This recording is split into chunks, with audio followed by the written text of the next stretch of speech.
साहेबांनी फक्त तेवढं काम करून थांबले नव्हते, तर त्यांनी पुढे जाऊन आपल्याला कृष्णा खोऱ्याचं हक्काचं पाणी मिळावं म्हणून अतिशय ताकदीने प्रयत्न केले, निर्णय करून घेतला.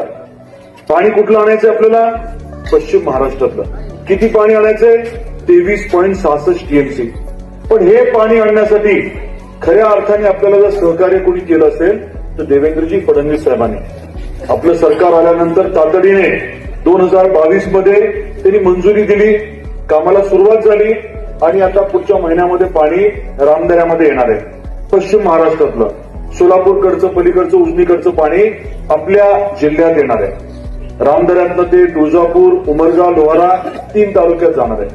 दुसरीकडे बोगद्याचं काम चालू आहे, ते पाणी भूम, परांडा, वाशी करत कळंबला जाणार आहे आणि मग धाराशिवला पण येणार आहे. म्हणजे 8ही आपल्या तालुक्यांमध्ये कृष्णा खोऱ्याचं पाणी जे आहे, हक्काचं पाणी येणार आहे. कारण आपलं सरकार, आपले देवाभाऊ जे आहेत त्यांनी आपल्याला मदत केली. शहरानंतर आता गावच्या विकासालाही ट्रिपल इंजिनची साथ लाभणार. कमळ फुलणार, विकास घडणार, राणा दादा धाराशिव बदलणार.